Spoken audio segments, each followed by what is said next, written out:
A Tuesday morning in Seoul, a cup of coffee, and a 10-year-old boy who had no business being anywhere near the most dangerous man in South Korea, but walked straight into his office anyway. One sentence out of that child's mouth stopped a murder that would have looked like natural causes, buried without investigation, mourned without justice. The most feared crime boss in the country was seconds away from drinking poison carefully engineered to stop his heart.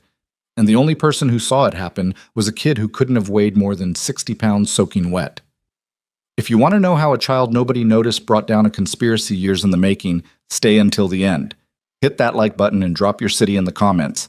I want to see exactly how far this story travels. The rain came in sideways that morning. It hammered the floor-to-ceiling windows of the 42nd floor like it had a personal grievance, and Kang Seo-jun stood with his back to the room, both hands clasped behind him, watching the Han River disappear into gray. The city below was already moving, delivery trucks, early commuters, the whole grinding machinery of Seoul at 7:15 on a Tuesday. But up here the sound barely registered. Up here it was quiet in the way that expensive things are always quiet, heavy, sealed off from the noise of ordinary life. He was 51 years old and looked it. Not in a broken way, but in the way of a man who had carried serious weight for a long time and stopped pretending otherwise. The lines in his face weren't from age alone. The slight thickness through the jaw, the deliberate stillness he held his shoulders at, these were things earned through decades of decisions that didn't come with clean options. His hair had gone silver at the temples years ago, and he'd never bothered to address it. Vanity was a liability in his line of work. The office itself was enormous and almost aggressively understated. No gold, no obvious displays of wealth. Dark wood, clean lines, a single painting on the eastern wall that cost more than most people's apartments, but looked, to an untrained eye, like something picked up at a gallery sale. The only personal item visible anywhere in the room was a small framed photograph on the far corner of his desk. His mother, decades ago, standing in front of a house that no longer existed in a neighborhood that had been demolished to build luxury condominiums. He kept it there not out of sentimentality. He kept it there to remind himself that everything disappears. Nothing is permanent. Not power. Not safety. Not the people you believe are loyal. Behind him, the door to the private elevator opened with a soft tone. He didn't turn around. "Coffee," said the voice of his morning aide, a precise young man named Cho who had worked this floor for 8 months and had learned very quickly that Seo-jun did not want conversation before 8 o'clock. The sound of a tray being set on the corner of the desk, the faint clink of a porcelain cup, then the elevator tone again, and silence. Seo-jun continued watching the river, or where the river had been before the rain swallowed it.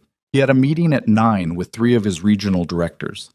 At 11, a call with a port logistics manager in Busan about a shipment that had been sitting in customs 48 hours longer than it should have.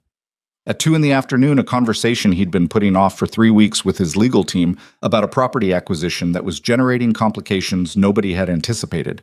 A full day of the specific and grinding administrative work that most people, civilians, he sometimes thought of them, never understood was the actual substance of what he did.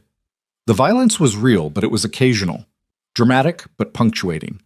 What filled the actual hours of his life was closer to running a medium-sized corporation with extremely poor regulatory oversight and a workforce that resolved internal disputes through methods unavailable to legitimate businesses. He turned finally from the window and moved to his desk. The coffee sat there, dark, still steaming faintly in the climate-controlled air. He'd been drinking the same blend for 11 years, sourced through a specialty importer in Itaewon who'd been delivering to this office since before the building was fully completed. The ritual of it, that first cup before the day began its demands, was one of the very few things in his life that remained entirely for him. No negotiation, no strategy, just the weight of the cup and the first bitter pull of it settling into his chest. He reached for it. The door from the main corridor exploded open. Not the private elevator. The main door, the one that required a keycard, a 4-digit code, and the physical presence of an authorized floor employee to unlock from outside. The one that was supposed to be impossible to come through without being announced first. Seo-jun's hand moved before his mind caught up. He was already halfway to the standing position, body angled, one hand dropping instinctively toward the drawer on the left side of his desk, where a loaded firearm had lived for 6 years. When he registered what had actually come through the door. A child. Small, 10, maybe. Dark skin, close-cropped hair, wearing a yellow rain jacket that was soaked through at the shoulders and sleeves, sneakers that squeaked with every step.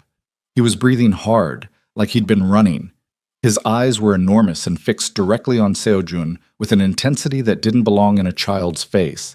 Not the intensity of aggression or fear exactly, but something closer to desperation. The kind of look someone gets when they've made a decision and committed to it fully before they've had time to think about whether it was wise. He'd stopped 2 steps inside the door.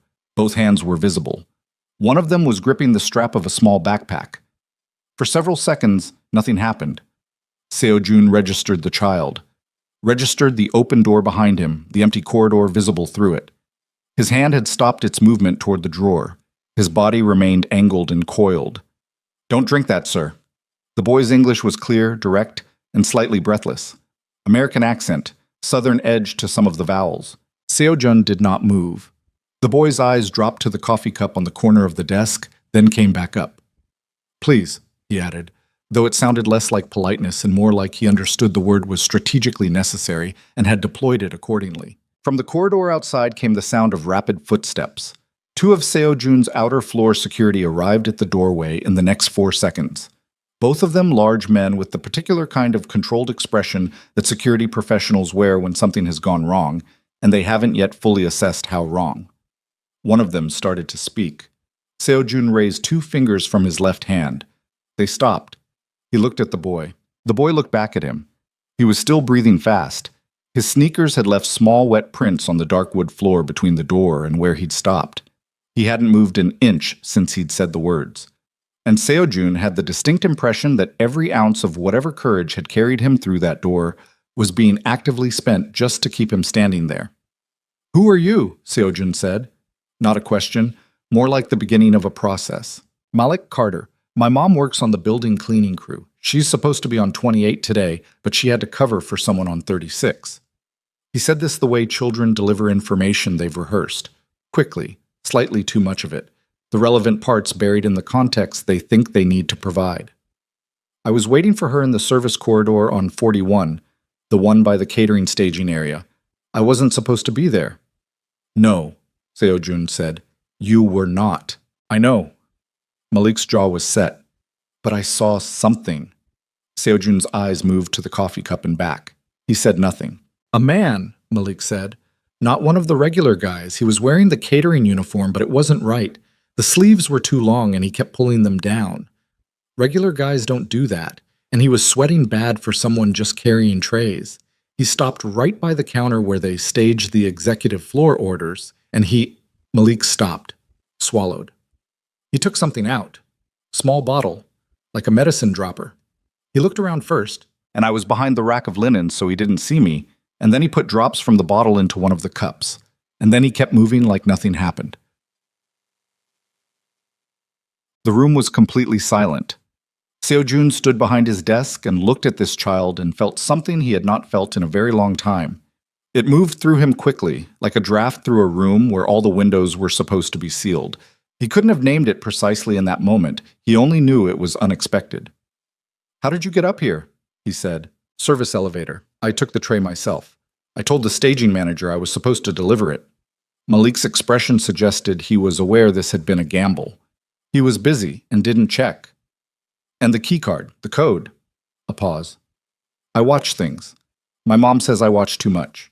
I've been waiting in service corridors a lot." He said this without apology. Seojun looked at him for another moment. Then he moved his eyes to the 2 security men in the doorway. He spoke in Korean, quietly and precisely. The one on the left disappeared immediately. The one on the right stepped inside and positioned himself near the door without touching the boy. Seojun looked at the coffee cup. He did not touch it. He moved to the window again, but this time he wasn't watching the river. He was thinking. He could feel the boy behind him. Feel the particular nervous stillness of someone who has done an enormous thing and is now waiting to find out what it costs them. He turned. "Sit down," he said, and gestured toward the low chair across from his desk that was usually occupied by men who arrived in expensive suits with things to negotiate. "Not you," he added to the security man. "Wait outside." The man hesitated a fraction of a second. Then he stepped back through the door and pulled it partially closed. Malik crossed the room and sat in the chair. His feet didn't quite reach the floor. He held the backpack in his lap with both hands. Seo Jun sat across from him. "Tell me again," he said. "From the beginning, slower this time, every detail." Malik told him. He was, Seo Jun noted with the part of his mind that assessed people for a living, a remarkably precise observer. He didn't embellish. He didn't perform. He described what he had seen in the sequential, slightly flat tone of someone reporting observed facts rather than constructing a narrative. The man's approximate height, the way he moved through the staging area with the practiced casualness of someone who had rehearsed being invisible, the specific corner of the preparation counter where he'd stopped, the color of the small bottle, dark, almost black, very small. The number of drops, 4, maybe 5, Malik said. He'd counted, but he'd blinked during it, so he wasn't certain. The direction the man had moved after, which was toward the back service door rather than back toward the elevator bank. When he finished, Seo Jun sat with the information for a moment. "You could have told someone downstairs," he said. "I tried. The staging manager said the executive floor orders had already gone up, and the guy I was describing didn't match anybody on their crew list, so probably I'd seen a shadow or something." Malik's voice had a careful flatness to it that Seo Jun recognized as the particular kind of patience a child develops when adults have dismissed them often enough that they've learned to hold their reaction very still. "And then he told me to stop being somewhere I wasn't supposed to be and went back to what he was doing." "So you came up yourself?" "I didn't know what else to do." He said it simply, not as a justification, as a fact. Seo Jun looked at him a moment longer. Then he picked up the phone on his desk and made a call. Jang Min Seok arrived on the executive floor in 4 minutes, which meant he'd already been in the building.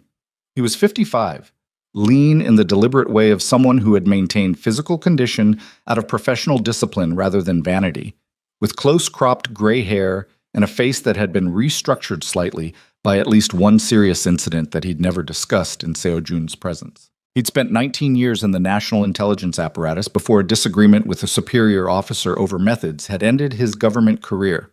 He'd been Seo Jun's security chief for 7 years, and in that time he had not once, in Seo Jun's estimation, allowed anything personal to enter his professional functioning. He was the closest thing Seo Jun had to someone he genuinely trusted. He came through the door, and his eyes moved through the room in the way of someone whose eyes always move through a room. Cataloging, assessing, landing on the child in the chair with no visible reaction. Seo Jun told him what Malik had reported, concisely. Then he gestured at the coffee cup. Min Seok did not touch it. He took out his phone and made a call of his own. Within 15 minutes, the cup had been removed by a man in a dark jacket carrying a sealed sample kit. Malik had been given water and a wrapped sandwich that appeared from somewhere. He was eating carefully, watching everything, still holding the backpack. Min Seok pulled Seo Jun to the far side of the room, near the window. "If the boy is right," Min Seok said, in Korean, very low, "then whoever did this has access to our catering chain, which means either a compromise at the supplier level or someone inside authorized an addition to the approved vendor list." "That requires executive floor clearance," Seo Jun said. Min Seok looked at him without expression. "Yes." "How long for a preliminary analysis?" 2 hours for a basic toxicology screening. Depending on what they find, more specific identification could take until tomorrow morning. "Run it all," Seo Jun paused, "and pull the security footage from the 41st floor service corridor. The past 3 hours. Min Seok nodded. He started to turn. "Min Seok." Seo Jun kept his voice at the same level. "Nobody else. You understand. Nobody in this building knows what we're looking at until I say otherwise." The older man held his gaze for a moment. Something passed between them that wasn't quite expressible in language. Some acknowledgement of what the instruction meant, what it implied about the scope of what they might be dealing with. Then Min Seok gave a single nod and left. Seo Jun stood at the window again. He thought about the list of people who could authorize changes to executive floor catering protocols. It was a short list. He knew every name on it. He had worked alongside most of them for a decade or longer. He had sat across from them at dinners, resolved disputes for them, trusted them with operations that could have dismantled his entire organization if mishandled. He pushed the thought aside. Too early. Evidence first. He turned to look at Malik, who had finished the sandwich and was now sitting with his hands folded on top of the backpack, watching Seo-jun with that same unsettling directness. "Are you going to call the police?" Malik asked. The question, in its complete sincerity, almost made Seo-jun's mouth do something that in another life might have been a smile. "No," he said. Malik absorbed this. "Is my mom going to get in trouble? Because I was somewhere I wasn't supposed to be." "No." "Okay." He looked at the door. "Am I in trouble?" Seo-jun considered the question with more seriousness than Malik had probably expected. "Not with me," he said finally. Malik seemed to accept this as sufficient. He leaned back slightly in the chair. Outside the windows, the rain had shifted direction and was now coming straight down, and for a few minutes neither of them said anything. Min Seok returned in just under 2 hours. Seo-jun sent Malik with a security escort to a waiting room on the 41st floor, comfortable, stocked, attended by a woman from his administrative staff who had been given no explanation beyond the instruction to ensure the child lacked nothing. And then he and Min Seok stood together in the executive office, and Min Seok showed him what the cameras had found. The footage was clear. Service corridor, 41st floor, 6:42 a.m. A man in catering whites moving through the corridor with the kind of controlled, measured pace that isn't quite how people actually move when they're performing ordinary tasks. He stopped at the preparation counter. The angle was slightly oblique but workable. Both hands went to the counter surface, and one of them, the left, moved in a motion that was recognizable once you knew what you were watching. Seo-jun watched it twice. Then he asked Min Seok to advance to the section where the man moved toward the back service door. "Can you get his face?" Seo-jun asked. "Not from this camera. There's a camera at the back service door exit." Min Seok pulled up a second window. "He keeps his head down the entire time. Professionally down. This is not someone who stumbled into this. This is practiced." "Footage gaps?" Min Seok's expression didn't change, and that in itself was telling. 7 minutes and 40 seconds of recording from camera 4, the one covering the executive elevator lobby on 42, have been deleted. The deletion occurred at 7:03 a.m., which is approximately 9 minutes before your morning aide brought the coffee up. The room was very quiet. 7 minutes and 40 seconds, Seo-jun said. "Yes." "Who has access to the security management system?" Min Seok placed a printed sheet on the desk. 7 names. Seo-jun read them. His face did not move. "The preliminary toxicology," Seo-jun said. Min Seok reached into the inside pocket of his jacket and removed a folded document. He placed it beside the printed sheet. Seo-jun read it. He read the relevant section twice. Compound identified in preliminary screening, high-concentration cardiac glycoside derivative, synthetic modification. Mechanism of action, induced myocardial arrest. Time to effect following ingestion, 4 to 6 hours. Presenting as natural cardiac event. Detection in standard post-mortem screening. Extremely low probability without specific testing. The words sat there on the page in the clean, precise language of a laboratory report, and Seo-jun read them and felt very little. Not because he was not affected, but because feeling things too quickly in these moments was how men in his position made catastrophic decisions. He had trained that reflex out of himself over a long time. He set the document down. "Someone in this building tried to kill me," he said. It wasn't a question, and Min Seok didn't treat it as one. Someone with access to executive floor protocols, security system override capability, and the resources to source and deploy a compound of this sophistication. Min Seok paused. This was not opportunistic. This was months of planning. Seo-jun stood still. Min Seok watched him. "Begin the financial audit," Seo-jun said at last. "Internal communications. Security log cross-referencing, everything. You run this alone. No assistance, no additional personnel, unless I personally authorize each one." "Understood." "And find out who that man is." He tapped the paused security footage frame. "Everything. How he got into the building, who he's worked for, who's used him before." Min Seok gathered the documents. He was at the door when Seo-jun spoke again. "The boy," Seo-jun said. "His mother. What floor did you say she was covering today?" 36. "Move her to 42 for the remainder of the week. Assign her to the private corridor cleaning detail. I want her where we can account for her location." He said this evenly. "If someone inside this organization is worried about loose ends, I need to know the boy and his mother are not accessible." Min Seok looked at him. Then he nodded. After he left, Seo-jun stood alone in the office. The city below had not changed. Millions of people moving through their day, unaware. Trucks delivering, subways running, coffee being poured in 10,000 places across the city, innocently, without anyone watching the hands that poured it. He thought about the child, Malik Carter, 10 years old, who had watched a stranger tamper with a drink in a service corridor and had made the decision, alone, without consulting anyone, without any clear sense of what the outcome might be, that doing nothing was unacceptable.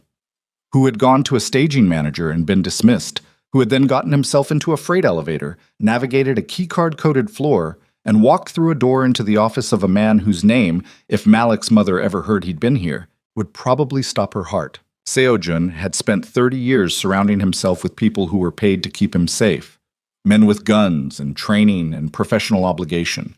And on a Tuesday morning in the rain, the only person who had seen what needed to be seen and done something about it was a 10-year-old boy waiting in a hallway for his mother.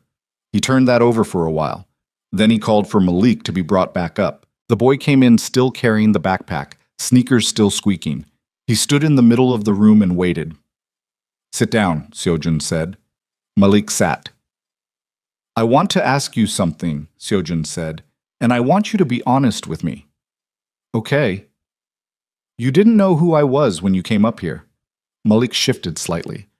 "I knew you were someone important in the building. I didn't know—" He stopped. "What do you know now?" Another pause. Malik's hands tightened slightly on the backpack strap. "I know you're probably not someone the police are friendly with." He said this with the careful precision of a child choosing words very deliberately. "And I know I'm probably not supposed to say I know that." "Probably not," Seo-jun agreed. "Are you going to hurt my mom?" The question arrived with no warning and no cushioning and landed in the room exactly as intended. Seo-jun met the boy's eyes. "No," he said. "Are you going to hurt me?" "No." Malik studied him. He was doing the thing children do when they're deciding whether to believe something an adult has told them, processing not just the words but the face behind them, the tone, the 100 small signals that either confirm or contradict. Seo-jun had been read for honesty in this way by people with decades of experience at it. This boy was doing it as naturally as breathing. "Okay," Malik said finally. They sat in something that was almost, in its particular way, companionable silence. Then Seo-jun's private phone rang. He looked at the screen. He felt his jaw tighten almost imperceptibly. Park Dae-hyun, his financial advisor, calling to confirm the 9 o'clock meeting. An ordinary Tuesday morning call. Routine, professional, entirely expected. Seo-jun answered it. "Good morning," he said, and his voice was exactly the same as it always was. "Good morning, sir. Just confirming the 9 o'clock with the regional directors. Are we still on?" "We are," Seo-jun said. "I'll need you there as well. There are some quarterly numbers I want to walk through." "Of course. Is everything all right? You sound—" "I'm fine," Seo-jun said. "Rain's giving me a headache. See you at 9. He ended the call. He sat with the phone in his hand and looked at the window. The name Park Dae-hyun was not on the list of 7 people with security system access. But there were ways around that kind of limitation that didn't require your own credentials. Ways that required something simpler and more fundamental. Trust. The trust of someone whose credentials you had access to because they left things unlocked, or because you'd been alongside them long enough to know their habits, or because the nature of your working relationship meant that certain barriers simply didn't apply between you. He was not ready to name a suspect yet. He was nowhere near ready. But the call had arrived 3 minutes after Min-suk left, and Park Dae-hyun was not someone who called to confirm meetings. He had a scheduler for that. He had an assistant. He had never, in 11 years, personally called to confirm a 9 o'clock meeting. Not once. Seo-jun placed the phone face down on the desk. Malik was watching him. "You need to stay here today," Seo-jun said. "I'll have someone contact your mother and explain that you're with administrative staff and you're fine. She won't be alarmed." He paused. "Can you do that? Stay here?" Malik looked around the enormous office, then back at Seo-jun. "Yeah," he said. "I can do that." Good. He reached for his intercom. The day had begun in earnest, and somewhere inside his own empire, someone who had sat at his table and eaten his food and called him by his first name was waiting, watching the clock, measuring the hours, calculating when the body would be found. They would keep waiting. And tonight, after the 9 o'clock meeting, after the Busan call, After the full and ordinary brutality of a Tuesday filled with appointments, Seo-jun was going to find out exactly who had decided he was finished. He had started that process already, though he didn't know the full shape of it yet. He only knew that the first thread had been pulled by a 10-year-old boy in a wet yellow rain jacket who had watched something wrong and refused to look away. Everything else would follow from there. What Min Seok's team would find in the financial records over the next 18 hours, the shell companies, the layered transfers, the burner phone contacts buried in a pattern that made no sense unless you were looking for it specifically, none of that was visible yet. The conspiracy was still intact, still waiting, still believing it had succeeded. And somewhere in the building, at that exact moment, the man who had poured 4 drops into a porcelain cup was either already gone or already believing he was safe. He would be wrong on both counts, but that was tomorrow's reckoning. Right now, in this office, on this Tuesday morning, the Han River was beginning to reappear through the thinning rain, gray and wide and indifferent, and Kang Seo-jun sat across from a child who had walked into the eye of something enormous and somehow come out still standing. He had a meeting in 40 minutes. He had a traitor somewhere inside his walls, and he had, for the first time in longer than he could clearly remember, been genuinely surprised by another human being. Min Seok's encrypted message arrived at 8:51 a.m. 3 words, footage analysis complete, and then a second message 9 seconds later that made the muscles along Seo-jun's jaw go rigid in a way that had nothing to do with the weather. You need to see this. The footage was 17 seconds long. Min Seok had it queued on a tablet when Seo-jun came through the door of the security monitoring room on the 39th floor, a room that most people in the building didn't know existed, accessed through a maintenance corridor behind a panel that looked like a utility junction box. The room smelled like recycled air and warm electronics. 4 monitors on the far wall showed live feeds from various points in and around the tower. A 5th screen, the one Min Seok was standing in front of, showed a frozen frame of gray corridor. Seo-jun looked at this image. A service stairwell, steel door, partially open. A figure in catering whites, head angled away from the camera. "Play it," Seo-jun said. Min Seok pressed play. The figure moved through the door and down 3 steps, and then stopped and turned. Not toward the camera, but toward someone off frame. His mouth moved. He was speaking to someone. Then a second figure appeared at the edge of the frame, coming from below. This one wasn't in uniform. Dark jacket, dress slacks, one hand holding a phone. They stood together for approximately 8 seconds. The uniformed man passed something small, a vial, almost certainly the same type Malik had described, to the one in the dark jacket, who pocketed it without looking at it. Then the uniformed man continued down the stairs, and the second figure turned and went back the way he'd come. The frame froze again. Seo-jun stood very still. The second figure's face was partially visible for approximately 2 seconds during the exchange. Min Seok had isolated the frame and enlarged it on a separate window. The image was degraded. The camera in that stairwell was older, lower resolution than the executive floor units. But the jawline was clear enough. The shape of the ear, the way the man held his shoulders. Seo-jun had sat across from those shoulders at a table twice a week for 11 years. "When was this?" Seo-jun said. "Yesterday evening, 9:14 p.m. He was in the building at 9:14 p.m. yesterday. He badged out at 9:31. Min Seok's voice was completely flat. Through the main lobby, nodded at the overnight security guard. The guard remembered him specifically because he said good evening, which apparently he usually doesn't. Seo-jun breathed in through his nose, slowly, and let it out the same way. "The uniformed man. We're working on identification." He came in through a loading bay entrance at 5:50 a.m., using a temporary vendor pass issued 3 weeks ago. The pass was issued under a catering supply company that does not appear in our approved vendor database. Min Seok paused. "The approval signature on the temporary pass belongs to our logistics coordinator, Han Byung-soo. I spoke with Han 20 minutes ago. He says he never authorized that pass and has no record of the company. Someone used his credentials." "Yes." "Without his knowledge?" "Almost certainly." Seo-jun looked at the frozen frame for another moment. Then he moved to the small table along the wall and sat down. Not because he was tired, because standing was using energy he needed for thinking. "The 7 o'clock meeting is in 2 minutes, he said. "I'm going." Min Seok's expression did something subtle. "Sir, I'm going." He looked up. Park Dae-hyun will be in that room. So will Han Byung-soo, Ro Sung-tae, and Kim Jun-woo. All of them will be watching me walk through the door. I need them to see someone who slept well and has nothing unusual on his mind. He paused. Can you manage that expectation? Min Seok held his gaze. I can manage it. I don't like it. You don't have to like it. He stood. He adjusted his jacket. He looked at the frozen image on the screen for one more second, and then he turned and walked out of the room without looking at it again. The conference room on the 42nd floor was all glass and dark wood, with a long table that seated 12 and a view of the city that on a clear day reached to the mountains. Today the windows showed nothing but white-gray cloud pressing down on the skyline. 7 men were already seated when Seo-jun entered.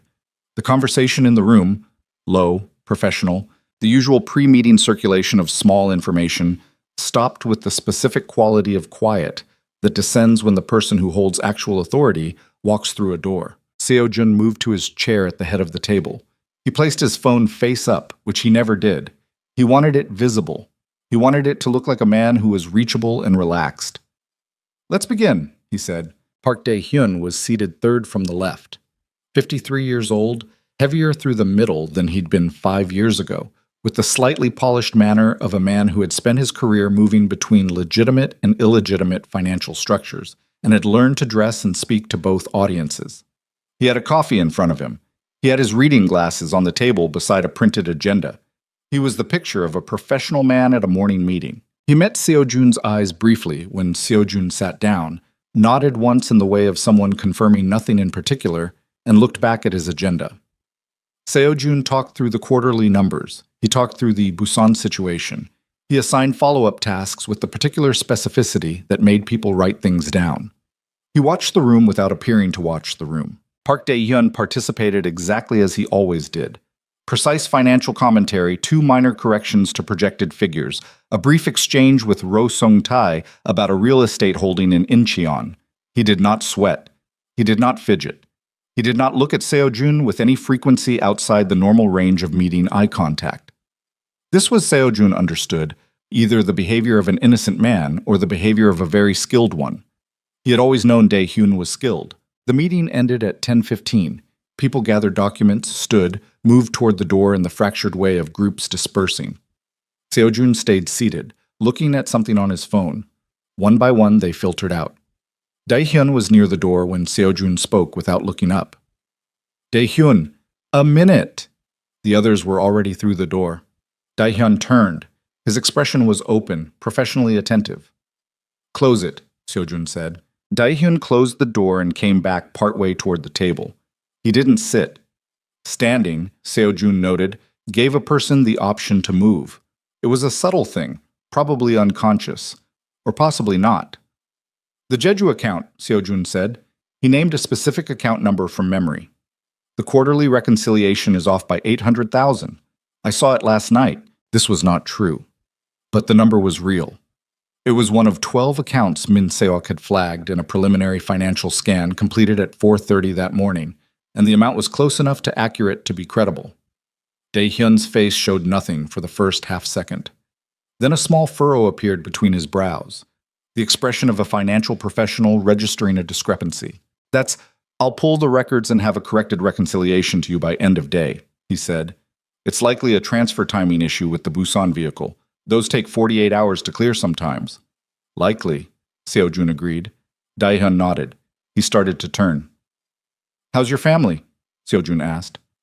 Dae-hyun stopped, turned back. The question was unusual. Seo-jun almost never asked about personal life in a one-on-one setting. It wasn't their dynamic. It had never been their dynamic. Fine, Dae-hyun said. A beat of pause. Thank you for asking. Your daughter is at university now. Yonsei, you said. That's right. Good school. Seo-jun looked at him. Expensive school. Something happened behind Dae-hyun's eyes. It was fast, a flicker like a flame in wind, and then it was gone, and the professional surface was back in place. But Seo-jun had been watching for it, and he caught it. We manage, Dae-hyun said. Of course. Seo-jun smiled. It was the smile of a man who is not smiling. End of day on those records. Thank you. Dae-hyun left. Seo-jun sat alone in the conference room and looked at the cloud-white sky through the glass wall and thought about the flicker. A tenth of a second. Maybe less. But in 11 years of weekly meetings and monthly dinners and 1,000 hours in the same rooms making the same kinds of decisions, he had never seen Park Dae-hyun flinch. Not once. He picked up his phone and texted Min-seok a single character. Min-seok's response came in 40 seconds. 2 words. Dig everything. He was already digging. By 2 o'clock, Min-seok had 3 people working under direct compartmentalized orders.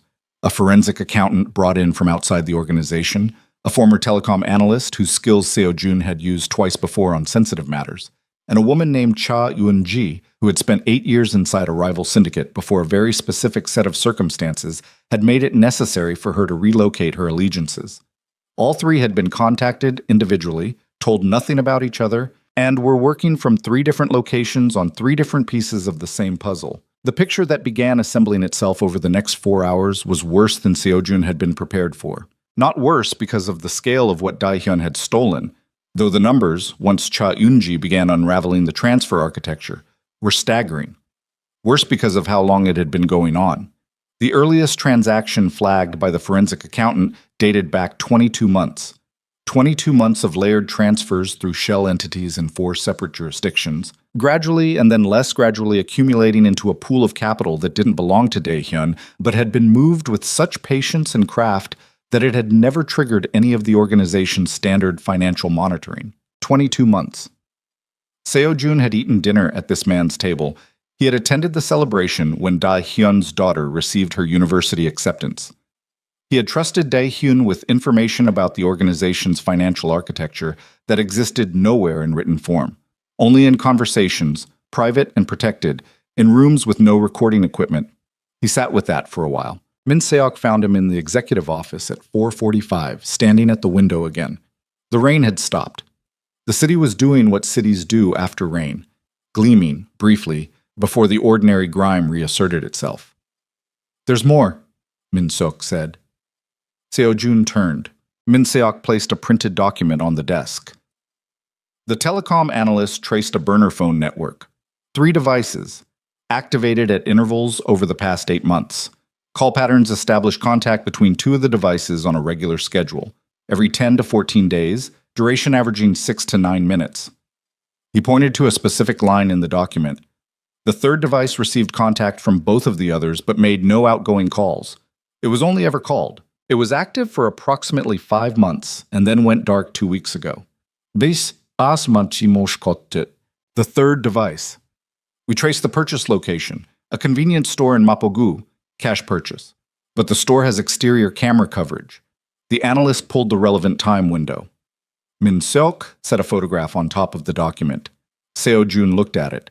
The image was clearer than the stairwell footage. Exterior camera, better resolution. A man exiting a convenience store, paper bag in hand, face partially turned toward the street. Seo-jun had never seen this man before. "Who is he?" Seo-jun said. "His name is Lim Cheol-soo, 47 years old, former logistics director for the Gyeongnam operation." Min-seok let the words sit for a moment. Seo-jun set the photograph down. He was quiet. "You removed him," Min-seok said carefully. 3 years ago. Seo-jun's voice was even. "Embezzlement. He was diverting supply chain margins into personal accounts. I could have done worse. I let him go with the understanding that he would exit quietly and permanently. He did not exit permanently." "No." Seo-jun looked at the photograph again. "He did not." The shape of it was clear now. Lim Cheol-soo, disgraced, expelled, sitting for 3 years with humiliation and what was probably a very specific and detailed grievance, had found Dae-hyun. Or Dae-hyun had found him. It didn't matter which direction the initial contact had come from. What mattered was that 2 men with 2 different reasons to want Kang Seo-jun removed had found each other and spent the better part of 2 years building a mechanism to make that happen. The poison had been the endgame, not the beginning. "What else did they take?" Seo-jun said. Min-seok sat down. This was unusual enough that Seo-jun noticed it. Min-seok did not sit unless the information he was delivering required it. "The financial hemorrhage is significant but not catastrophic," Min-seok said. "The organization can absorb it. What concerns me more is the intelligence aspect. He opened the folder he was carrying and removed a second set of documents. Cha Yunji found communication records embedded in the transfer architecture. Coded references, but decodable with the right key. Over the past 14 months, information passed through this channel that should not exist outside this building. Operational schedules. Supply chain contacts. The identity of 3 individuals operating under protected status. Seojun said nothing. 2 of those individuals have since disappeared, Min Seok said. One was found dead in Daegu in January, ruled accidental. The third is currently unaccounted for. We've been unable to reach him for 6 days, which predates our awareness of any of this. The room was very quiet for a long moment. They didn't just try to kill me, Seojun said. No, Min Seok said. They were disassembling the organization from the inside, removing pieces, eliminating protected assets. The assassination was the final step, not the first. He paused.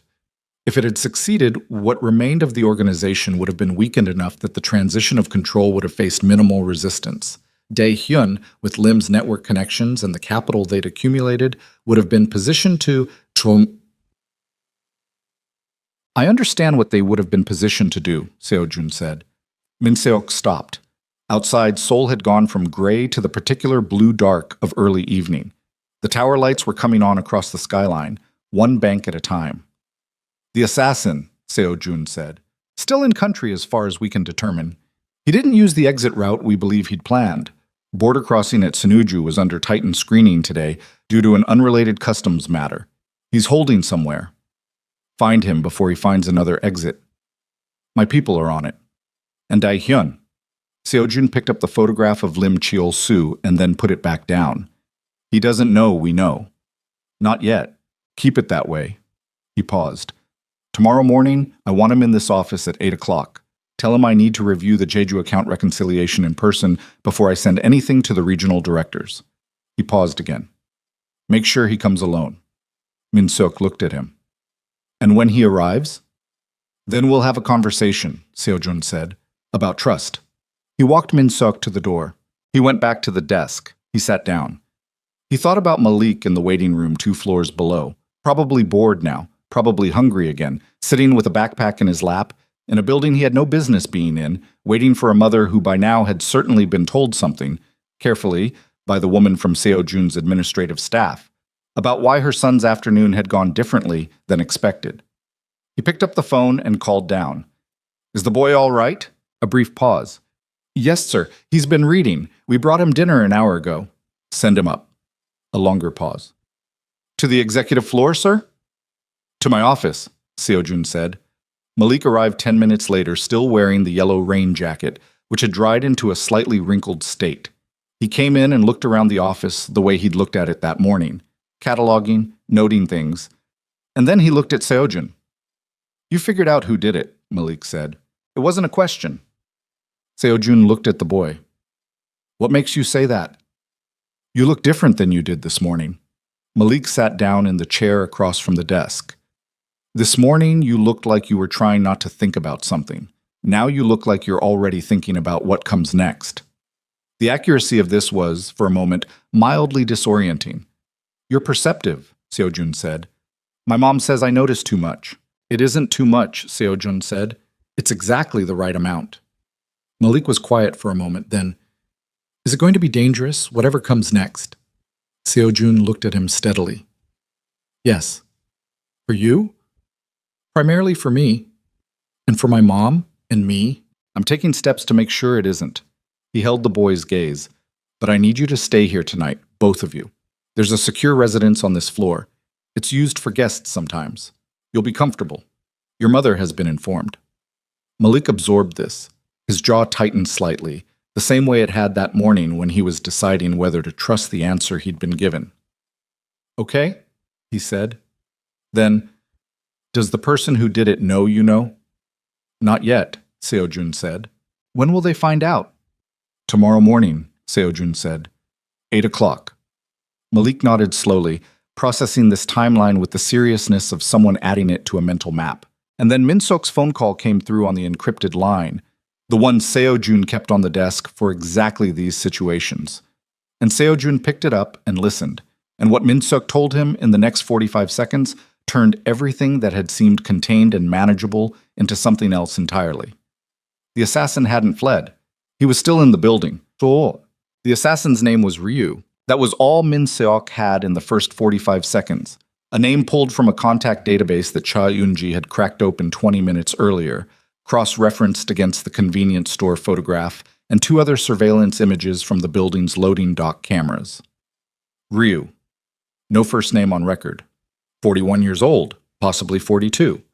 Former military, discharged under circumstances that didn't appear in any accessible file. Freelance since approximately 8 years ago. Connected to 4 confirmed contract killings across 3 countries, none of them prosecuted, none of them even officially classified as murders. He was good. That much was established. And he was somewhere in the 42-floor tower that Seojun currently occupied. Seojun set the phone down. He looked at Malik. "Go to the door," he said. His voice was quiet and even. "Press the call button on the panel to the left. When the woman answers, tell her you need to go back to the residence room now.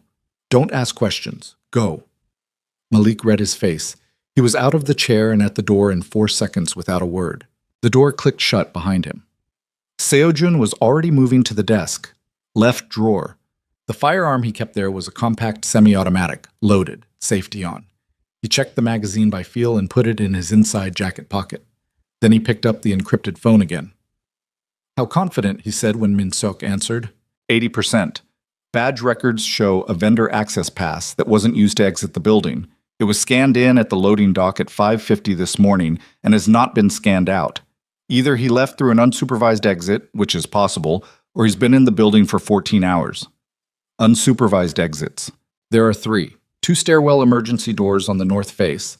They alarm on exit, but the alarm logs for today show both triggered briefly around 7:20 a.m., which we initially attributed to a kitchen delivery crew. We're looking at that now. A pause. The 3rd is a maintenance tunnel access in the basement. No alarm, no camera. So he could be gone. He could be gone, Min Seok said.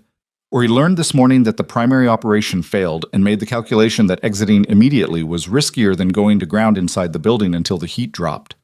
That's a professional's calculation. Yes, Seojun stood behind his desk. He was thinking about the building's layout. 42 floors. Service corridors on every level. Maintenance spaces, utility rooms, the tunnel system in the basement that the building's original construction plans had never fully documented because the company that built it had since dissolved.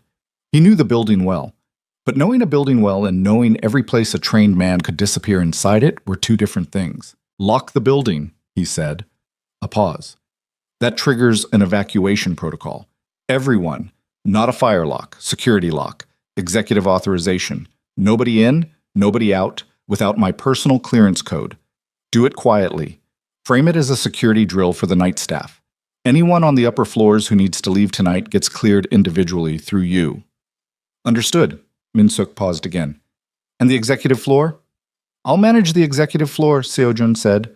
He ended the call. He stood in the office for exactly 30 seconds, breathing deliberately, letting the adrenaline that had spiked through his chest settle into something usable.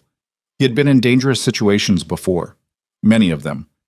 But those had almost always involved danger he could see, coming from directions he understood. This was different. Ryu was a shape without a location. Somewhere in the walls of Seojun's own tower, possibly watching, possibly waiting, possibly already in motion.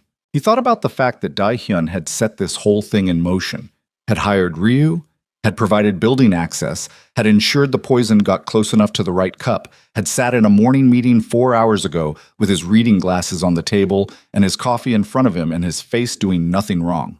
He picked up his desk phone and called down to the residence room. "The boy and his mother," he said when the attendant answered. "Move them to the secured interior suite, now, the one without exterior windows. Take the service elevator, not the main. Don't tell them why." He hung up before she could answer. Then he called Min Seok again. "I need 2 of your people on the executive floor, armed, now."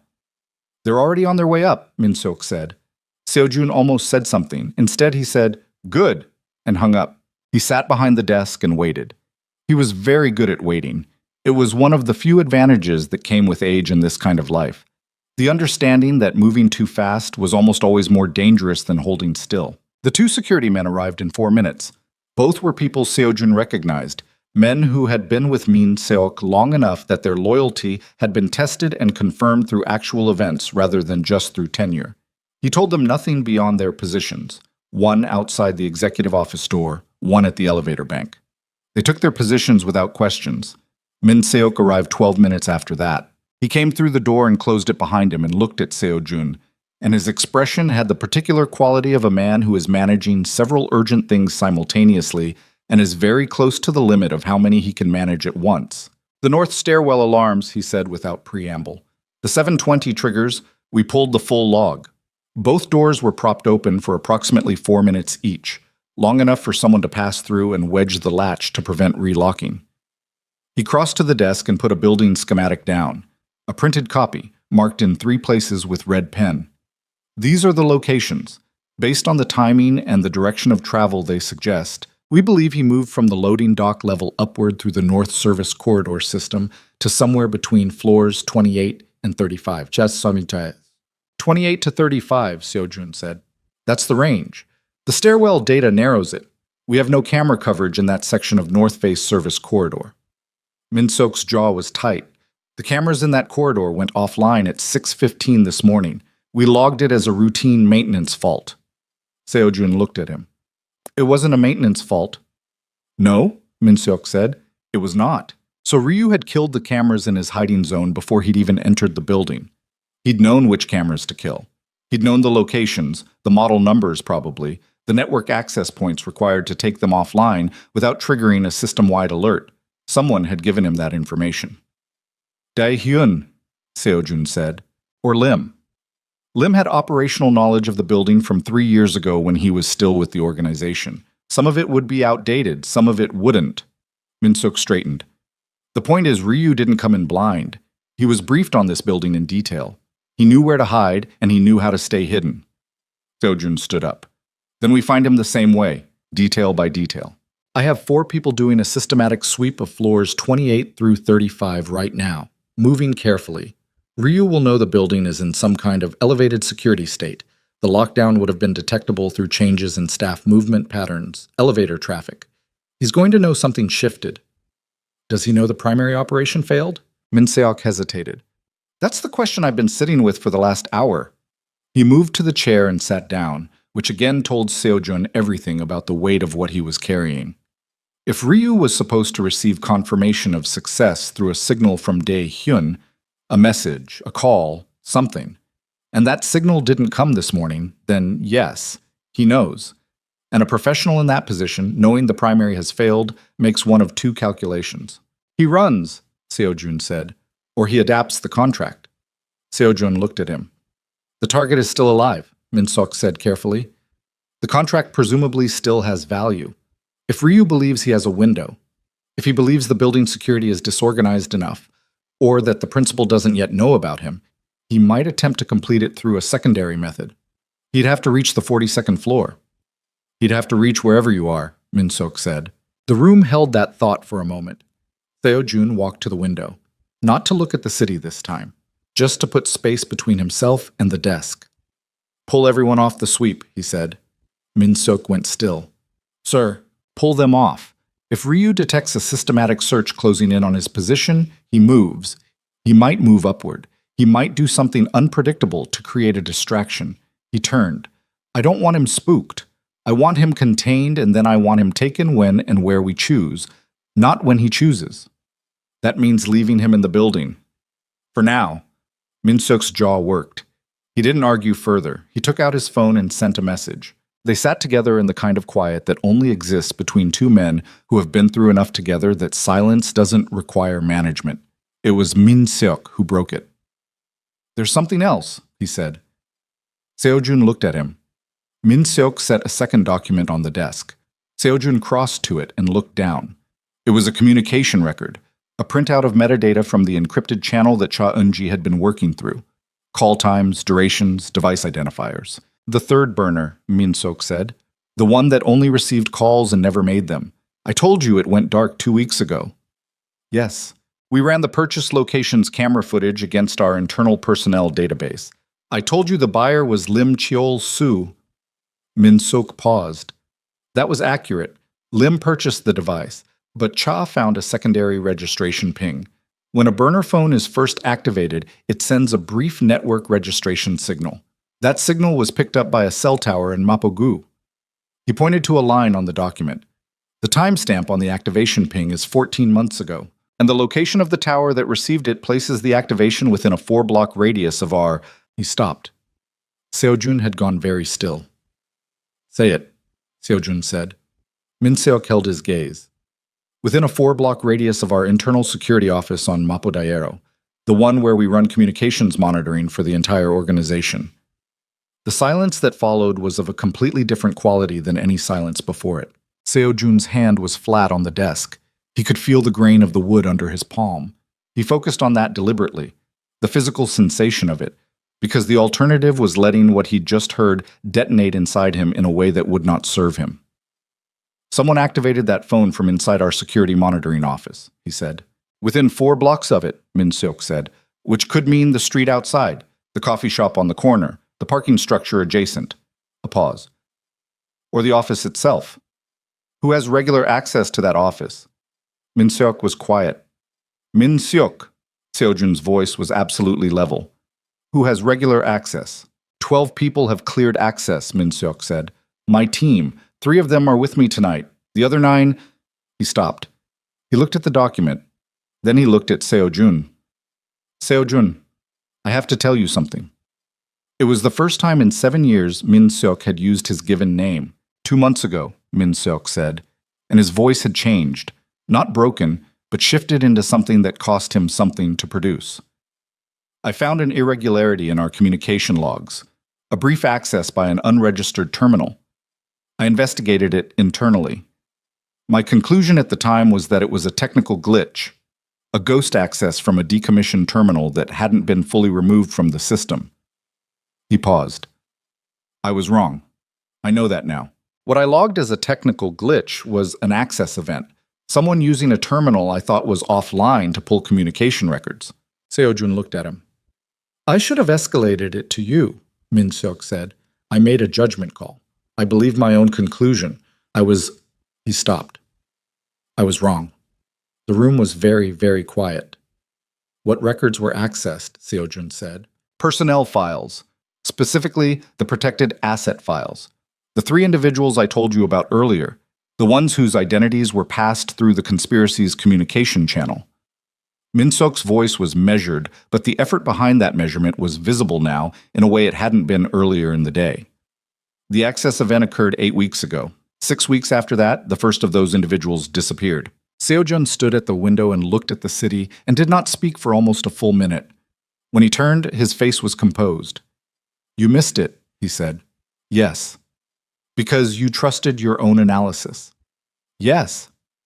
And now 2 people are gone, 1 is dead, and an assassin is somewhere in this building.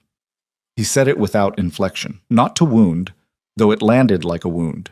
As a plain accounting of where they stood, Min Seok absorbed it without flinching. Yes, he said for the 3rd time. Seojun turned back to the window.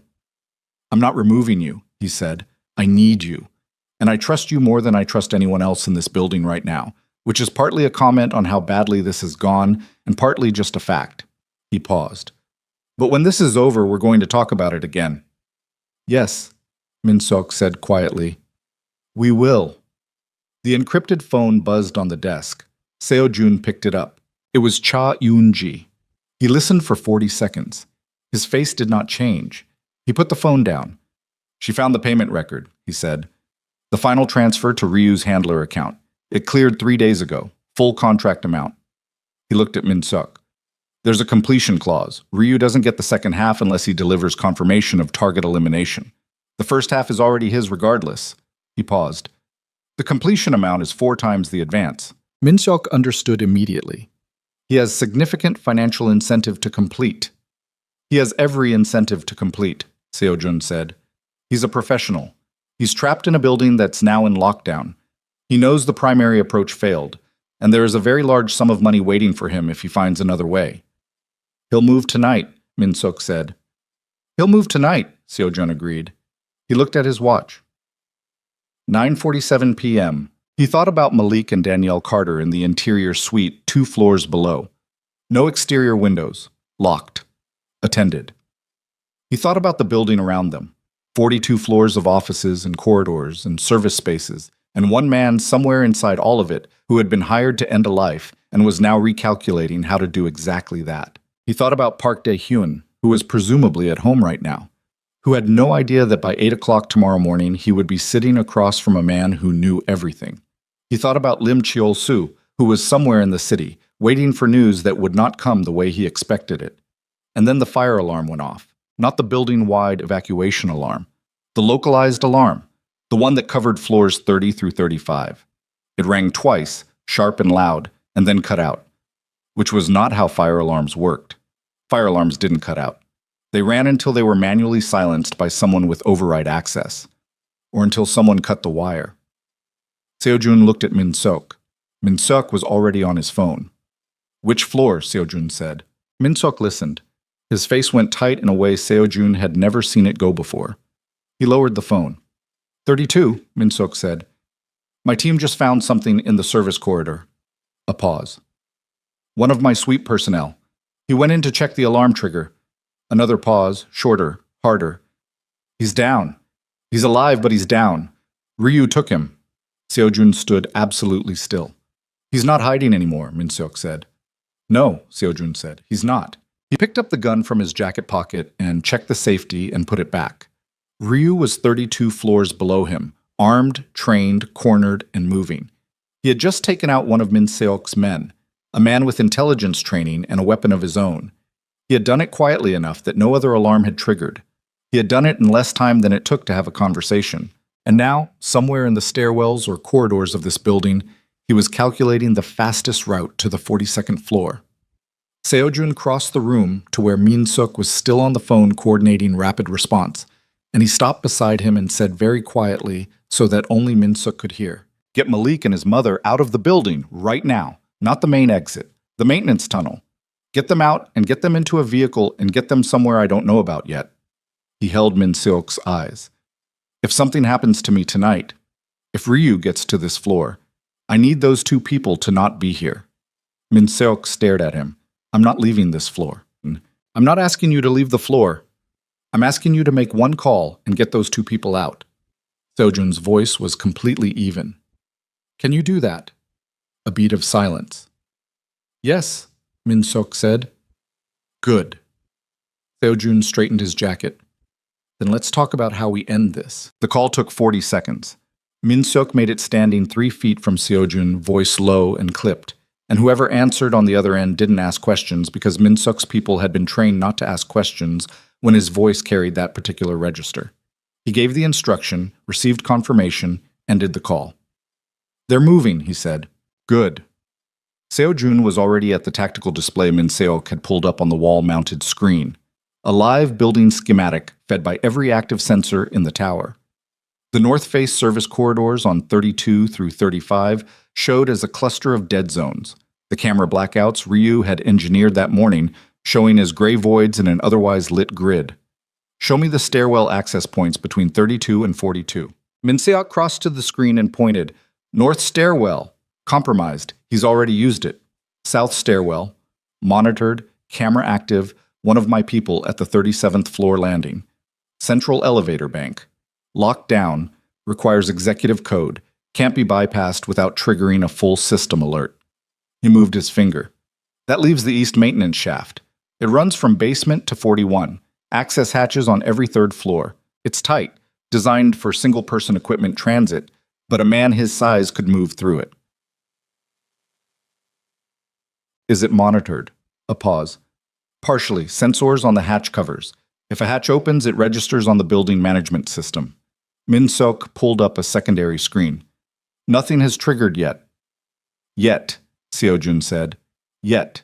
Seo-jun looked at the schematic. He was building a picture, not of the building, which he already knew, but of the man moving through it. Ryu had taken out one of Min-seok's security personnel on 32. Quietly, efficiently. He had triggered the alarm as a distraction or perhaps as a test, watching to see how the building's security responded, mapping their reaction patterns, identifying gaps. He was gathering intelligence in real time because his original intelligence was now compromised. He knew the building was awake. He knew they were looking for him. He was adapting. That was the dangerous part. Not the violence. Violence was manageable when you could see it coming. The dangerous part was the adaptability. He'll go for the maintenance shaft, Seo-jun said. That's my assessment. How long to reach 41 from 32 through the shaft? Moving carefully, 25 minutes. Seo-jun looked at his watch. 10:09 p.m. Position one person at the 41 hatch, he said. Concealed. Not at the hatch, back, in cover, watching the hatch. When it opens, I want to know immediately. And then? Then we let him come up. Min-seok looked at him with the expression of a man who has reached his limit on absorbing decisions he disagrees with silently. You want to draw him to this floor. I want him in a controlled space where my people know the terrain and he doesn't. Not in a maintenance shaft in the dark where a trained operative has every advantage. Seo-jun met his eyes. He's coming here regardless. I'm choosing the terms. Min-seok was quiet for 3 seconds. The executive floor layout. He doesn't have current plans. The renovation 3 years ago changed the corridor configuration on 42. Whatever Lim gave him is outdated. Seo-jun moved to the desk. Brief your people on the new layout. Every corner, every doorway. I want them positioned before he reaches 41. Min-seok started issuing instructions through his earpiece. Seo-jun listened to the half of the conversation he could hear and watched the building schematic and thought about Park Dae-hyun at home, asleep probably, or pretending to sleep, waiting for morning with the particular patience of someone who believes the hard part is already done. He thought about tomorrow's 8 o'clock meeting with a cold and focused clarity. First things first. At 10:34, the hatch sensor on floor 41 registered an activation. The alert came through on Min-seok's system as a soft pulse on the secondary screen. Both men saw it simultaneously. Min-seok touched his earpiece. Confirmed, said the voice on the other end. Just that one word. Ryu was on 41. Seo-jun picked up his gun from his jacket. He checked it again. The same check he'd done twice already, knowing it was loaded, doing it anyway because the physical routine of it settled something in his hands. He put it back in his jacket. I'm going to the outer office, he said. Absolutely not, Min-seok said. I'm not going to sit in this room while your people... You are going to stay on this floor in a position I can account for while my people do what I pay them to do. Min-seok's voice had gone to a place it had never gone in Seo-jun's presence before. Not louder, but harder, stripped of the professional deference that usually coated it. If you move around this floor unpredictably, my people don't know where you are. Ryu doesn't know where you are either, which sounds like an advantage until one of my people rounds a corner in the dark and finds you instead of him. He held Seo-jun's gaze. Stay here. Let me work. Seo-jun looked at him for a long moment. Fine, he said.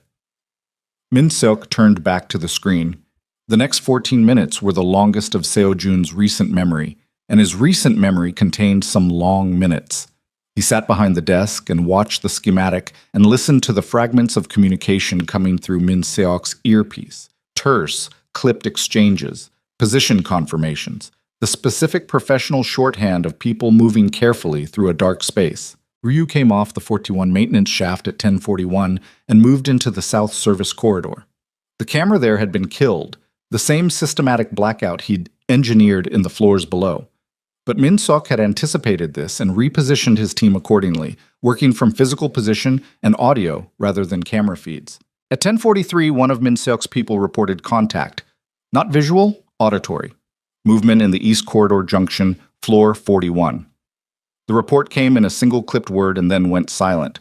At 10:44, a second voice on Min-seok's channel said something that was not a word, and Min-seok's entire body went rigid.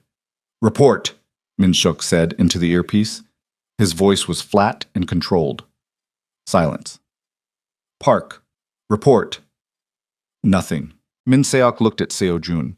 His face said what his voice wouldn't. Ryu had taken a second man. On 41. 41 was directly below them. There was one floor between Ryu and this room. Seo-jun stood up. The lights went out. Not a flicker. A complete, instantaneous cut. The executive floor went from fluorescent lit to absolute dark in the space of a single breath. The building management screen went gray. The tactical display died. The only light left was the faint ambient glow bleeding through the windows from the city outside, and that was enough to see shapes but not faces, edges but not details. Seo-jun heard Min Seok move. A rapid displacement of air, the sound of a drawer opening somewhere to his left. A flashlight beam cut the dark, narrow, and directed, sweeping the room. He cut the floor power, Min Seok said, from 41. There's a distribution panel in the 41 utility room. If he found it, Min Seok stopped. He was already on the move, crossing toward the office door. Stay behind the desk. On the floor if you can. Min Seok. On the floor, Min Seok said, and went through the door. Seo-jun did not go to the floor. He moved to the side of the room, away from the desk, away from the window, pressing his back to the interior wall beside the bookcase in the eastern corner. He took the gun out. His eyes were adjusting. The window light was enough, barely, to show him the room in gradients of dark gray. The door to the outer office, the shape of the desk, the chair where Malik had sat that morning. He breathed slowly. He could hear nothing beyond the door. Whatever was happening in the corridors of the 42nd floor was happening in a silence that was itself a kind of sound. The silence of people moving with deliberate care. 30 seconds. A minute. His hands were steady. He noted this with a detached professionalism. Some people's hands shook in the dark when they were holding a gun and waiting for something they couldn't see. His didn't. They never had. He didn't know what that said about him, and he'd stopped trying to figure it out a long time ago. The door opened. He brought the gun up. Min Seok's flashlight beam preceded him through the door, and Seo-jun lowered the gun before the beam found him. South corridor is clear, Min Seok said, breathing slightly harder than usual. North Junction. One of my people is down. Unconscious, not dead. Ryu used a chokehold, not a weapon. He swept the flashlight across the room methodically. He's not on 42 yet, but he's at the stairwell door. How do you know? Because Jong saw him before he went down. Ryu is at the north stairwell door on 41. He hasn't come through yet. Min Seok's jaw was tight. He's waiting for something. Seo-jun thought about that. A professional at the threshold, not moving, not running, not advancing, waiting. He wants us to come to him, Seo-jun said. Min Seok looked at him. He's been controlling the tempo of this entire thing, Seo-jun said. The alarm trigger, the power cut, the men he took down, none of them are dead. He could have killed them. He chose not to. He paused. He's not trying to fight his way to me. He's trying to create a situation where I come out of a defended position. Why would you do that? I wouldn't, Seo-jun said. But he doesn't know that for certain. And a man with enough pressure applied to the right points. He stopped. His phone buzzed, the encrypted line. He looked at the screen. Unknown number. Routing through 3 relays, the call was bouncing, disguised, but the request for connection was displaying on his encrypted handset, which meant whoever was calling had the direct line number, which meant it was either someone inside his organization or someone who had gotten that number from someone inside his organization. He answered. Silence for 2 seconds. Then a voice. Male. Flat and unhurried, with the vocal quality of someone who had learned to keep everything out of their tone through long practice. You're in the corner by the east bookcase, the voice said. Your security chief is standing 4 feet to your left. Seo-jun said nothing. He looked at Min Seok, who had gone absolutely still. I'm not coming up, the voice said. I want you to understand that. The contract is canceled. Seo-jun waited. Park Dae-hyun transferred the completion fee to a recovery account 6 hours ago, Ryu said. Standard procedure when a primary operation fails. He was trying to claw back the advance. The transfer triggered an automatic notification to my handler. The contract is formally closed. A pause. I don't work canceled contracts. It's not professional. Then why are you still in my building? Seo-jun said.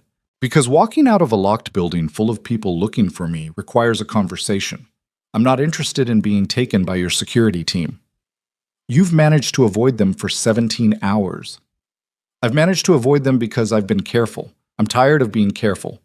The voice remained completely even. I want to walk out. You want to know who hired me and everything I know about the chain above Dae-hyun. Those interests are compatible. Seo-jun's hand tightened slightly on the phone. The chain above Dae-hyun. Dae-hyun wasn't the architect, Ryu said. He was a node. The money that came to my handler didn't originate with Park Dae-hyun. It came through him. That's different. A brief pause. You've been looking at the wrong person as the top of this. The room was dark and quiet, and Seojun stood against the wall with a gun in one hand and a phone in the other and felt the conversation shift in a way that changed the weight of everything. Who? He said. That conversation happens in person, Ryu said.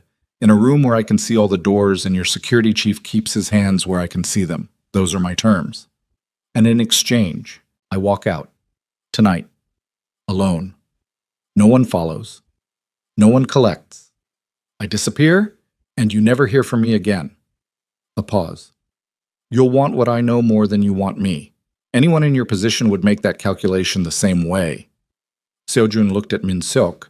Min-seok's expression in the dim window light was unreadable. He gave a minimal shrug, not a recommendation. An acknowledgement that the decision was Seojun's. It always was. Conference room B, Seojun said. Fourth door on the left off the main corridor, 10 minutes. Lights, Ryu said.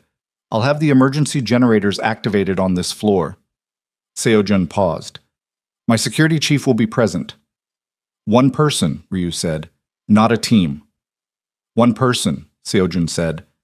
The line went dead. He lowered the phone. Min-seok was already at the window looking down at the street below. Old habit, checking sightlines, processing. His back was to Seojun, and his shoulders were carrying something that looked like the particular tension of a man who had been wrong about something important and was now watching the consequences of that error continue to unfold. He's right, Min-seok said quietly, not turning. If the money didn't originate with Dae-hyun, then Dae-hyun has a principal, Seojun said. Someone above him. Someone who wanted this done badly enough to find both Dae-hyun and Lim, fund the operation, and arrange a professional contract killer. He paused. Someone with more resources than a financial advisor who's been skimming from my accounts for 2 years.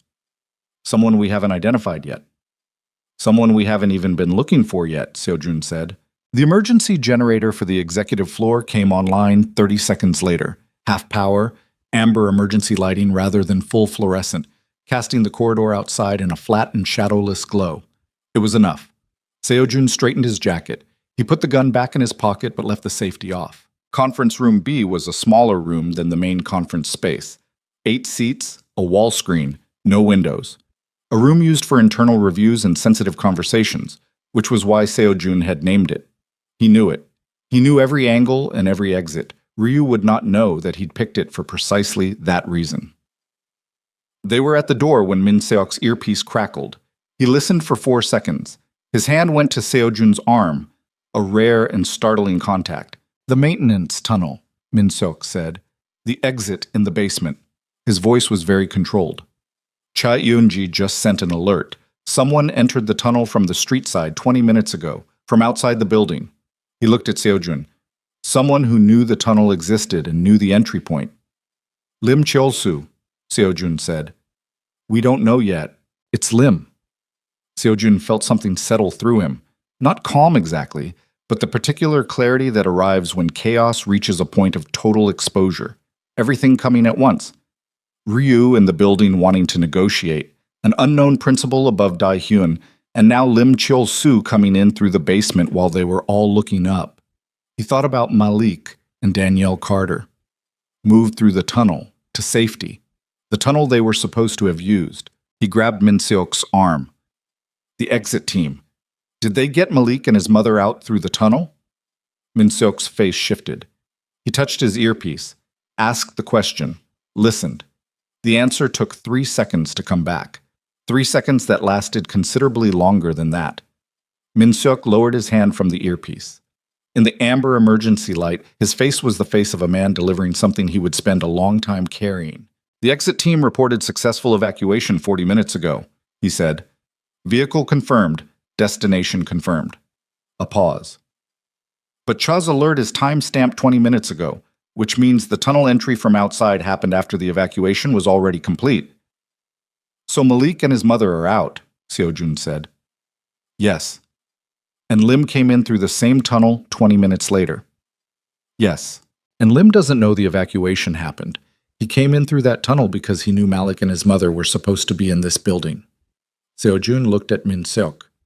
He came for the witnesses. The word landed in the corridor between them with the specific gravity of something that couldn't be taken back. Somewhere below them, in the basement tunnel of this building, a man who had spent 3 years cultivating a grievance and 12 months building a conspiracy was moving through the dark toward people who were no longer there. Not knowing anything had changed, operating on information that was now 40 minutes out of date.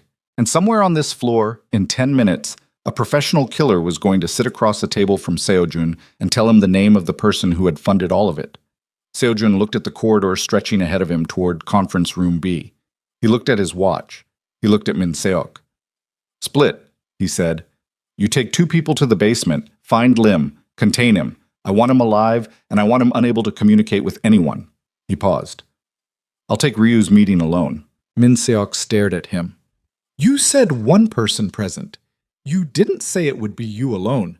He named terms. I'm meeting them." Seojun's voice left no space for argument. "Send one of your people to stand outside the conference room door, armed. If I don't come out in 20 minutes, they come in." He met Min Seok's eyes in the amber light. 20 minutes, Min Seok. I just need 20 minutes. Min Seok looked at him for a long count. Then he gave a single nod. The same nod as that morning, the first of this impossibly long day, when Seojun had told him to investigate quietly and trust no one. He turned and moved toward the stairwell. Seojun turned toward conference room B. He pushed the door open. The room was dim. Emergency lighting only.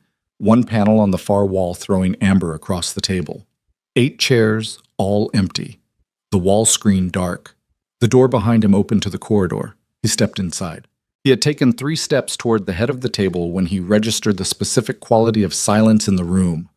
Too complete. Too contained. And his body was already turning, already moving his hand toward his jacket, when something closed around his right wrist from behind with a grip like structural steel, and the gun was gone from his pocket before his fingers reached it, and a voice said very quietly directly beside his ear, "You're 30 seconds late," Ryu said. "I've been here for 12 minutes. Seojun went completely still. "Sit down," Ryu said, "please." The please had the same quality Malik's had that morning. Strategic, deployed with purpose, understanding that the word was necessary and using it accordingly. Seojun sat. Ryu moved around the table and sat across from him. He was lean and unremarkable looking in the way that certain professionals cultivate specifically, a face that wouldn't hold in memory, a build that read as ordinary until you noticed how he held himself, the absolute economy of every movement. He set Seojun's gun on the table between them, equidistant, and put his own hands flat on the table surface. "I didn't come here to threaten you," Ryu said. "I want you to understand that." "You have my gun," Seojun said. "I have your gun because I needed your attention and your stillness for about 30 seconds, Ryu said. "The gesture stands. You can take it back." He didn't move his hands. Seojun looked at the gun. He didn't reach for it yet. "The name," Seojun said. Ryu looked at him across the table in the amber light. Outside the building, Seoul continued its indifferent nighttime operations. Traffic, lit windows, the vast machinery of a city that didn't know or care what was happening on the 42nd floor of one particular tower. "The contract originated with a man named O.J. Won," Ryu said. "He runs a legitimate holding company in Gangnam. Construction, logistics, 2 hospitality chains. He also runs the financial structure that Dae-hyun was using to accumulate the capital they skimmed from your accounts." A pause. "Oh, Jae-won was your competitor once, about 8 years ago. You took a shipping contract from him through a port authority negotiation he believed was corrupt. He lost 20 million on the fallout." Seojun said nothing. "He's been patient," Ryu said. 8 years is a long time to wait, but he's been building toward this for at least 3 of those years, finding Dae-hyun, finding Lim, constructing the infrastructure. The assassination was the final piece." He paused. "When it failed, he would have moved to contingencies, which means he already knows it failed. Which means by tomorrow morning, he'll be gone," Seojun said. "Or he'll accelerate whatever comes next," Ryu said.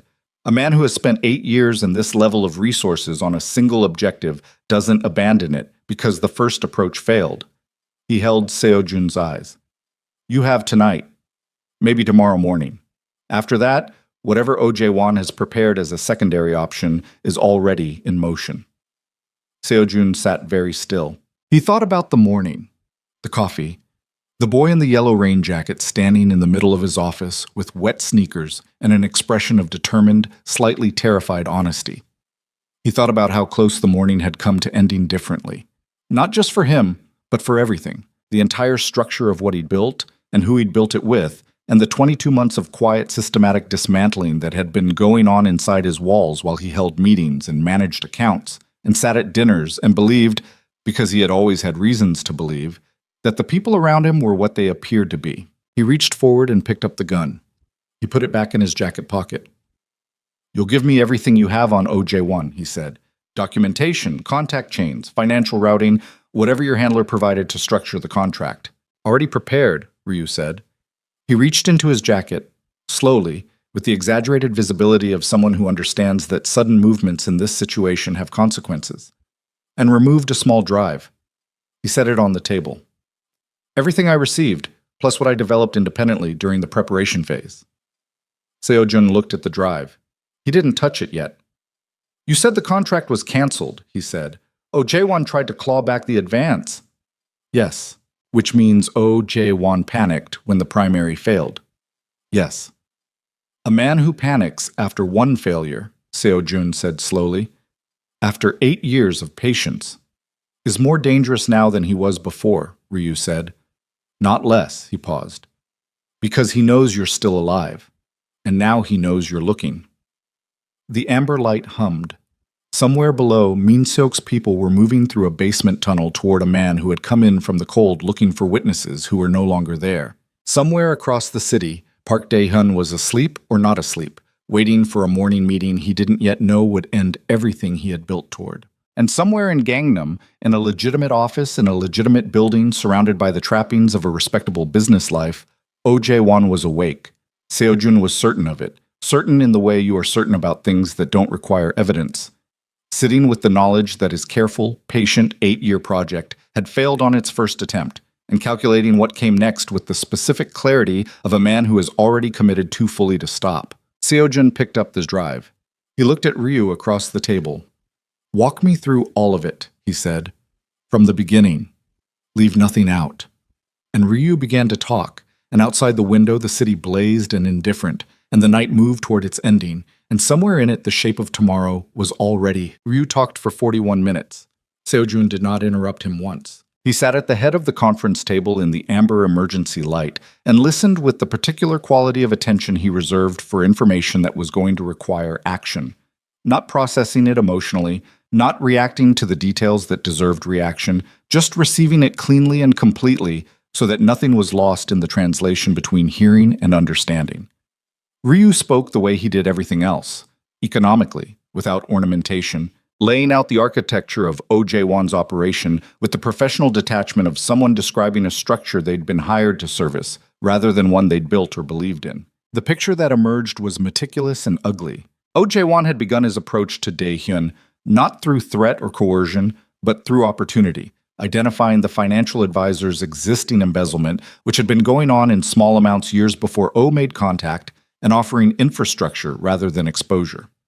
Shell companies already established, transfer routing already tested, the implicit understanding that Dae-hyun's quiet theft would remain quiet as long as he performed his role in a larger design. It was elegant in the specific way that traps built over years are elegant.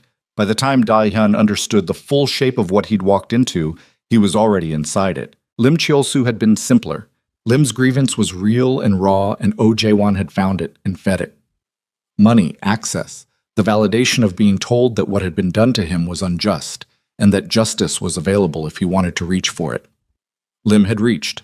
The 3 protected assets who had been identified and eliminated, those had been OJ-won's work directly, handled through a separate channel that Ryu had only partial visibility into. But partial was enough. Names, approximate timelines, the method of information transfer that had made it possible. When Ryu finished, Seo-jun sat with it for a moment. Then he stood, picked up the drive, and said, "Wait here." He went to the door. The security man stationed outside looked at him, and then at the room, and Seo-jun said, "He stays in that room until I say otherwise. Nobody goes in. Nobody comes out." He paused. "Get him water if he asks." He walked down the corridor to the executive office. He called Min-seok. Basement, Min-seok said, before Seo-jun could speak. We have Lim. He was at the tunnel junction. Disoriented, I think. He came in looking for something, and the building wasn't what he expected. A pause. He's not armed. He didn't come in to fight. He came in to manage something. Min-seok's voice had a particular flatness to it. He was going to remove the witnesses himself. He didn't trust that Ryu would handle it as part of the contract. He wanted to do it personally, Seo-jun said. Yes. Seo-jun stood at the window. The city was doing what it always did. Continuing, indifferent, enormous. Secure him. Separate location from the building, somewhere clean. I'll deal with him in the morning after Daehyun. He paused. And Min-seok. Oh, Jae-won. A silence on the other end. I know that name, Min-seok said carefully. I know you do. Pull everything on him tonight. Every asset, every location, every person connected to him that we can identify. By 6 a.m., I want a complete picture. Seo-jun's voice was level. He knows the primary operation failed. He's going to move. We move first. Understood. Another pause. And Ryu? Seo-jun thought about the man sitting in the conference room with his hands flat on the table, who had spent 14 hours inside a hostile building, taken down 2 trained security personnel without killing them, negotiated his own exit through information rather than violence,